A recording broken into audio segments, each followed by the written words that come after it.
Uniqlo अड्डा में आप सभी का स्वागत है और आज की इस वीडियो में हम बात करने वाले हैं लॉ ऑफ टॉर्ट की। तो चलिए आइए देखते हैं कि लॉ ऑफ टॉर्ट है क्या। ठीक है, आई होप आप सभी को स्क्रीन दिख रही होगी। ठीक है, लॉ ऑफ टॉर्ट जो है वो एक लैटिन वर्ड है, ठीक है, जो कि बना है किससे। टॉर्ट जो है वो एक लैटिन वर्ड है जो कि टॉर्टम से बना है, जिसका मतलब होता है टू ट्विस्ट और जिसका इंग्लिश मीनिंग होता है रॉन्ग। ठीक है, अब रॉन्ग जो है वो दो तरह का होता है, firstly civil wrong and second criminal wrong.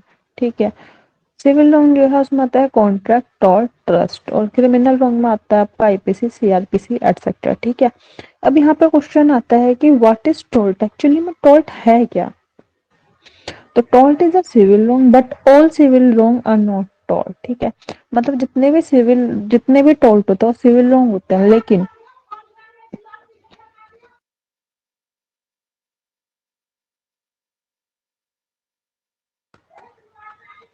But all civil wrong are not tort, लेकिन जो सिविल जितने भी सारे सिविल रॉन्ग होते हैं वो जरूरी नहीं कि टोर्ट हो। ठीक है, सेकेंडली टोर्ट जो है वो अनकोडिफाइड लॉ है एंड थर्ड इसमें जो डैमेजेस मिलते हैं वो हमको अनलिक्विडेटेड मिलते हैं।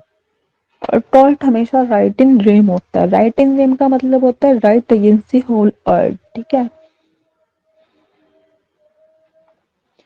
अब आगे हम देखते हैं डेफिनेशन ऑफ टोर्ट। ठीक है, तो according to Salmond, it is a civil wrong for which the remedy is common law action for unliquidated damages and which is not exclu- exclusively the breach of the contract or the breach of the trust or other merely equitable obligation। ठीक है, तो salmon का जो कहना है वो ये कहना है कि मतलब टोल्ट जो है ना वो एक सिविल रॉन्ग है। ठीक है, जिसमें हमें कॉमन रेमेडी मिलती है जो कि अनलिक्विडेटेड डैमेजेस होते हैं, जो कि बेसिकली ना तो ब्रीच ऑफ कॉन्ट्रैक्ट है और ना ही ब्रीच ऑफ ट्रस्ट है।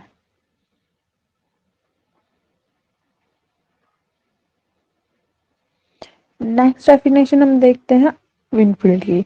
Tortious liability arises from the breach of duty primarily fixed by the law. This duty is toward the person generally, and its breach is redressable by an action for unliquidated damages।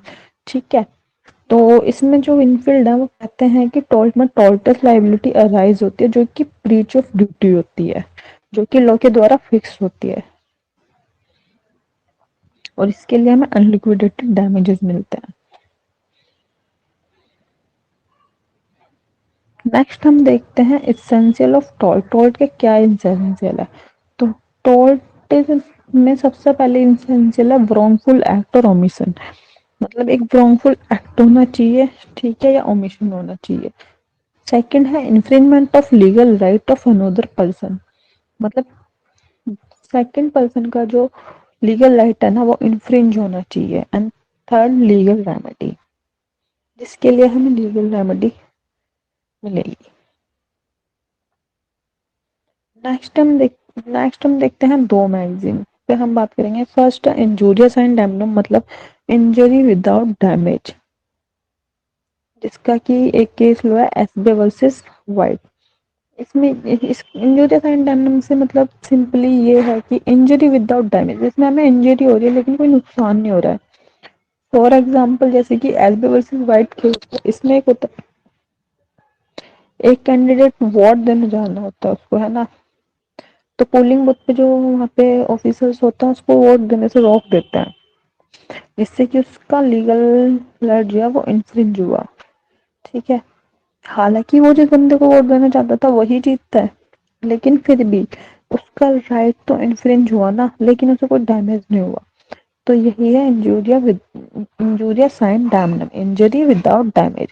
Second है damnum sine injuria, damage without injury, मतलब इसमें damage होता है लेकिन कोई injury नहीं होती। ठीक है, for example grammar school case है, मतलब इसमें ये होता है, फॉर एग्जाम्पल आप समझिए कि जैसे कि आपने मान लो एक कोचिंग सेंटर खोला, आपने कोचिंग सेंटर खोला और किसी सेकंड पर्सन ने देखा भाई यार इसका कोचिंग सेंटर तो बहुत अच्छा चल रहा है ना, तो उसने भी आपके बराबर में कोचिंग सेंटर खोल लिया।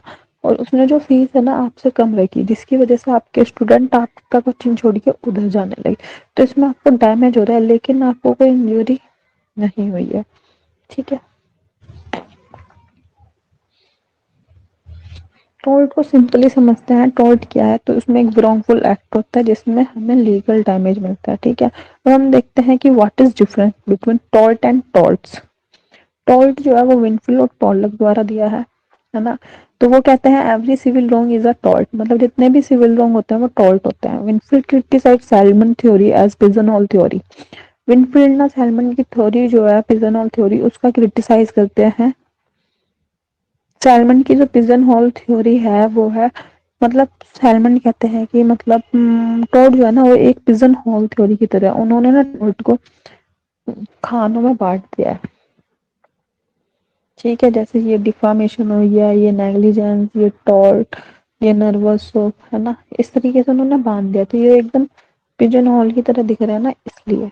ठीक है, तो वो कहते हैं, साइमन कहते हैं it is the collection of laws. ठीक है, ये कलेक्शन है लॉज का। For example list of wrong, मतलब जितने भी गलत काम होते हैं वो सब टॉर्ट में आते हैं।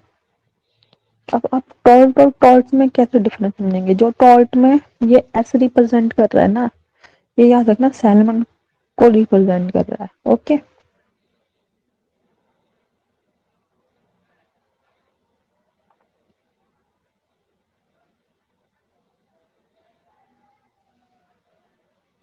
नेक्स्ट हम देखते हैं difference between law of tort and contract में क्या डिफरेंस है। ठीक है, तो हम देखते हैं टॉर्ट जो है वो इम्पोज बाय लॉ है, जबकि कॉन्ट्रैक्ट क्या है, party known to each other, party एक दूसरे को जानती है। टॉर्ट में जो ड्यूटी है वो फिक्स होती है किसके द्वारा, लॉ के द्वारा। कॉन्ट्रैक्ट में फिक्स होती है पार्टी के द्वारा।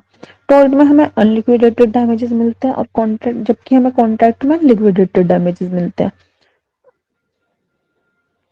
टॉर्ट में privity of contract is absent होता है, और लेकिन कॉन्ट्रैक्ट में privity of contract is present होता है। अब ये प्रिविटी ऑफ कॉन्ट्रैक्ट क्या है, इसको हम कॉन्ट्रैक्ट में पढ़ेंगे। ठीक है, टॉर्ट का एक केस है बेल्फर वर्सेस बेल्फर, एग्जाम्पल के लिए। ठीक है, और ये केस कॉन्ट्रैक्ट का है Donoghue versus Steven ginger beer case. ठीक है,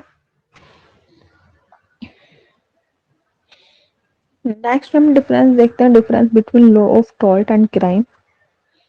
मतलब टॉर्ट और क्राइम में क्या डिफरेंस है। तो सिविल टॉर्ट जो है वो सिविल रॉन्ग है, और क्राइम जो है वो पब्लिक रॉन्ग है। टॉर्ट राइट इन पर्सोनम होता है, क्राइम राइट इन रेम होता है। मतलब राइट इन पर्सन मतलब राइट अगेंस्ट ए पर्सन, और राइट इन रेम मतलब right against the whole world. Tort में parties are known as prosecution and defence, मतलब जो उसमें पार्टी होती है वो प्रोसिक्यूशन से डिफेंस की तरह जानी जाती है। लेकिन क्राइम में जो है वो पार्टी प्लेंटिफ एंड डिफेंडेंट में जानी जाती है। Party file the case. ठीक है, टॉर्ट में पार्टी फाइल केस कर सकती है, लेकिन क्राइम में party state file the case. अब ये स्टेट क्या है, स्टेट कैसे कोई स्टेट कैसे केस फाइल कर सकता है, ये हम आईपीसी में देखेंगे। ठीक है, टॉर्ट जो है वो अनलिक्विडेटेड डैमेजेस मिलते हैं, और क्राइम में क्या है, पनिशमेंट और फाइन। और फाइन आर द पेनल्टी, और बहुत दोनों भी मिल सकता है, पनिशमेंट भी मिल सकती है और फाइन भी। कोर्ट में ऑप्शन होता है कि टू पार्टी कैन कॉम्प्रोमाइज, आपस में कॉम्प्रोमाइज कर सकती है, लेकिन क्राइम में ऐसा कुछ नहीं होता, वहां पे नो कॉम्प्रोमाइज इज डन। ठीक है, आई होप आपको ये वीडियो पसंद आई होगी। ठीक है, इसके नोट्स आपको मिल जाएंगे वेबसाइट पे, एंड थैंक यू।